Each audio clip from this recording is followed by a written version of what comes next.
The relentless Texas sun beat down on El Paso in the summer of 1993, a shimmering, unforgiving presence that baked the concrete and turned the vast desert landscape into a canvas of heat haze.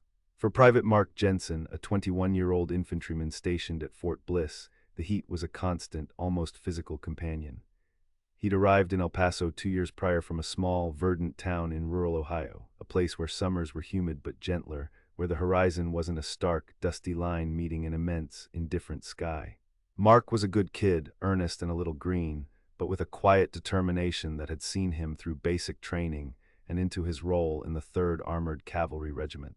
He sent most of his meager pay home to his mother, Mary, still struggling to make ends meet after his father's passing a few years earlier.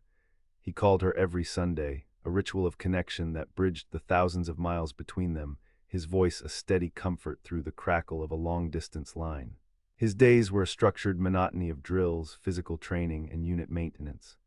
Off base, El Paso offered a stark contrast. It was a sprawling border city, a melting pot of cultures, a vibrant, sometimes chaotic place where the aroma of mesquite smoke mingled with diesel fumes, and the chatter of Spanish and English drifted from open doorways. Mark found solace in the simple routines: a cheap diner breakfast on Montana Avenue, an occasional movie at the Cielo Vista Mall, or a beer with his buddies, Private First Class David Miller and Specialist Kevin Reed, at a dive bar just off Gateway Boulevard East. He wasn't one for trouble, preferring quiet evenings, planning his next leave home. He'd meticulously saved up, counting the days until he could surprise his mom with a visit, maybe fix that leaky faucet she'd mentioned. He even had a small, tattered photo of her tucked into his wallet, a constant reminder of home and the life waiting for him beyond the dusty confines of Fort Bliss. The last Sunday in July of '93, Mark called his mother as usual. His voice had a nervous edge, a faint tremor Mary couldn't quite place. He spoke in clipped sentences, mentioning an opportunity, something about earning extra cash. "It's just a side thing, Mom, nothing to worry about. Just helping out a guy with some deliveries, easy money, you know. I'll be able to send you even more this month." Mary, ever the worrier, pressed him. "What kind of deliveries, Mark? Is it safe? You're a soldier, you shouldn't be getting involved in anything shady." Mark laughed, a hollow sound. "Mom, it's El Paso. Everyone's got a side hustle. Don't worry, I'm careful. I just need to make a little extra before I come home." He promised to call her back later that week to confirm his leave dates. It was the last conversation Mary Jensen would ever have with her son. The first warning signs weren't immediate, but insidious. Monday morning, Mark Jensen was marked absent from formation. Not unheard of, a soldier oversleeping or getting caught up in a late night, but Mark was dependable. His bunkmate Miller tried calling his off-base pager, a relatively new piece of technology at the time, but received no reply. By Tuesday, when Mark still hadn't reported and his duty station was unmanned, the alarm bells began to sound louder within his company. The initial assumption, often the default for young, unattached soldiers, was AWOL, absent without leave. Maybe he'd had too much fun, maybe he'd just skipped town. CID, the Army's Criminal Investigation Division, was notified, but their response was initially lukewarm, bogged down by the sheer volume of similar cases. Deserters were a grim reality of military life. They checked the usual haunts, the local bus station, the train depot, bars Mark was known to frequent. Nothing. Meanwhile, a continent away, Mary Jensen's maternal instincts screamed. Days passed and Mark didn't call. She tried his barracks phone, getting no answer. She left messages on his pager, hoping for a beep, a sign. Her heart grew heavy with a dread she couldn't articulate. She called Fort Bliss herself, navigating a labyrinth of automated systems and dismissive sergeants. Finally, she reached a CID agent, Staff Sergeant Michael Davies, who cautiously informed her that her son had not been seen for several days. He reiterated the likelihood of AWOL. "Mrs. Jensen, it happens. Young men, a little money in their pocket, they sometimes make impulsive decisions." But Mary knew her son. Mark wasn't impulsive, he wasn't a runaway. He loved his country, he loved his family. He wouldn't abandon his duty. He wouldn't leave her in the lurch. Within days, Mary was on a Greyhound bus, a torturous 2-day journey across the country, fueled by cheap coffee and an unbearable anxiety. The vastness of Texas was overwhelming, a landscape utterly alien to her. When she stepped off the bus into the sweltering El Paso heat, she felt a profound sense of isolation. The city, vibrant and alive, seemed indifferent to her anguish. She went straight to Fort Bliss, a formidable fortress of order amidst the desert chaos. CID agents, now slightly more invested due to a concerned mother on their doorstep, showed her Mark's Spartan barracks room. It was neat, organized, everything in its place, save for a few personal effects that seemed to hum with his absence. His fatigues were folded, his boots shined. It didn't look like a room hastily abandoned. His civilian clothes were mostly there. His wallet, however, was missing, along with the small amount of cash he typically kept. Staff Sergeant Davies, a gruff but not unkind man, explained the initial findings. Mark had been seen leaving the base late Sunday night in a beat-up, dark blue pickup truck, driven by someone unknown to his peers. Witnesses, mostly other soldiers heading out for a Sunday night drink, couldn't provide a clear description of the driver, only that it was a man, mid-20s, with dark hair. No license plate was captured. They had interviewed Miller and Reed, Mark's closest friends, who corroborated his recent talk of easy money and a new acquaintance. He was vague, Mrs. Jensen, Miller explained, his young face etched with worry. Said it was a guy he met at a bar, offered him a decent cut for a few runs. He wouldn't say what kind of runs, Reed added. He seemed a little nervous about it, but he kept talking about how much he needed the cash for his mom. The investigation quickly stalled. El Paso in 1993 was a city where many transactions, legitimate and otherwise, happened under the radar. Its proximity to the Mexican border meant a constant flow of people, goods, and sometimes illicit activities. A young soldier looking for a quick buck could easily stumble into something far beyond his depth. The CID and El Paso Police Department launched a joint effort, but resources were stretched thin. They canvassed the bars near the base, showed Mark's photo around, but leads were scarce. The dark blue pickup truck was a ghost. The guy Mark met was an enigma. The desert, an immense, silent witness, offered no clues. Mary walked the streets of El Paso, her son's photo clutched in her hand, stopping strangers, asking questions in halting English and desperate gestures. Most people offered sympathetic shrugs, some hurried away. The relentless sun seemed to mock her, baking away her hope with each passing day. Weeks turned into months. Mary refused to leave El Paso, clinging to the faint hope that her son would simply walk through the door of the cheap motel room she now rented, demanding a home-cooked meal. She exhausted her savings, her faith in the authorities dwindling. CID eventually moved Mark's file to cold case status, though they assured her it remained open. The El Paso police did the same, overwhelmed by the city's ongoing crime rate. Mary became a familiar, gaunt figure on the streets, pasting flyers of Mark's smiling face on lampposts, in diners, at bus stops. "Have you seen my son?" the flyers pleaded, his military ID photo stark against the paper. The wind and sun eventually bleached and tore at them, mirroring her own fading hope. Each passing holiday, each birthday, was a fresh wound. She often wondered if she should return to Ohio, but the thought of leaving El Paso felt like abandoning Mark.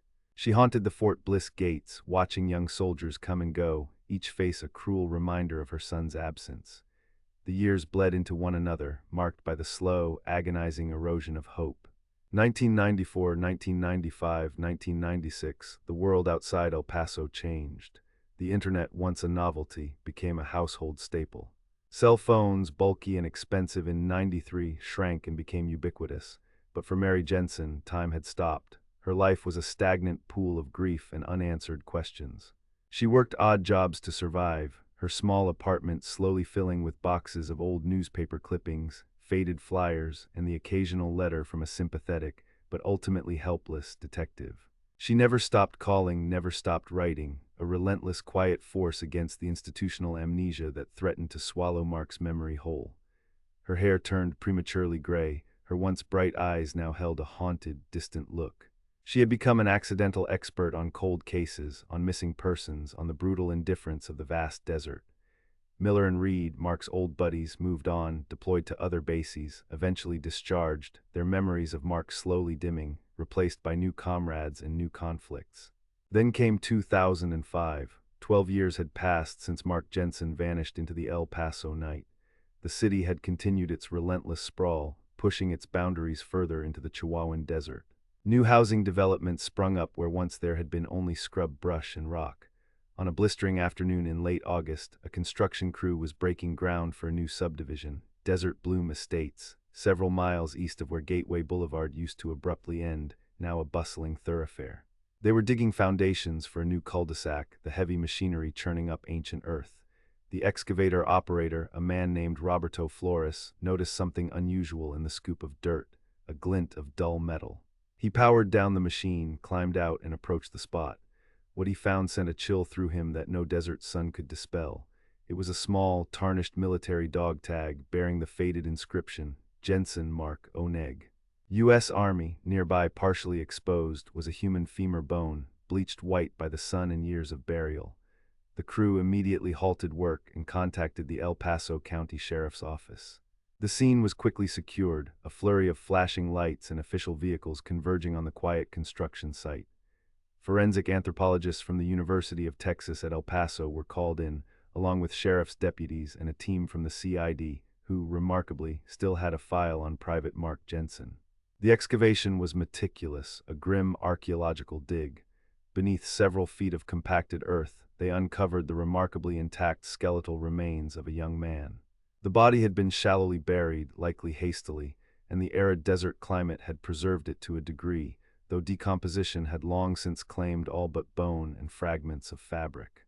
Along with the dog tag, a few other items were found: a small, worn photograph encased in a now brittle plastic sleeve showing a smiling woman, Mary, a military-issue buckle, rusted and pitted, and most tellingly, nestled just inches from the skull, a single, spent, .45 caliber shell casing. It was an anomaly in a place that had never been a shooting range. The cause of death, determined by the forensic pathologist, was a single gunshot wound to the back of the head, indicating an execution-style killing. The dental records, still on file with the military, quickly confirmed what the dog tag had already revealed. The remains belonged to Mark Jensen. The confirmation call to Mary Jensen, now living back in Ohio, was a moment of agonizing closure. 12 years of not knowing, of imagining every possible scenario, every worst outcome, were suddenly condensed into a single, brutal truth. Her son was dead. He hadn't deserted her. He hadn't run away. He had been murdered. The discovery reignited the cold case. Sheriffs, detectives, and CID agents revisited old interviews, now armed with new evidence. The .45 caliber shell casing was sent for ballistics analysis, but without a specific weapon to match it against, its utility was limited. They re-interviewed Miller and Reed, now older, with families of their own, their memories hazy, but the fear in their eyes was still palpable when they spoke of Mark's side hustle. They vaguely remembered Mark mentioning the driver of the truck had an old man's name, maybe Frank or Carl, and drove a beat-up dark blue Ford F-150. Such a description in El Paso was like searching for a grain of sand in the desert.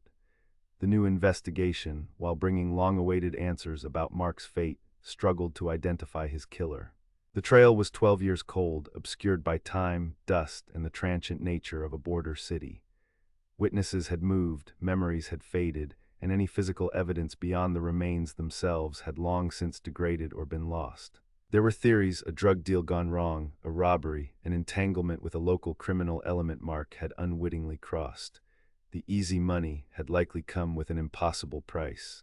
The guy with the dark blue pickup remained an elusive phantom. Mary Jensen traveled back to El Paso, a ghost herself, to claim her son's remains. The desert still felt immense, but now it held a different kind of silence for her. It wasn't the silence of absence, but the silence of finality.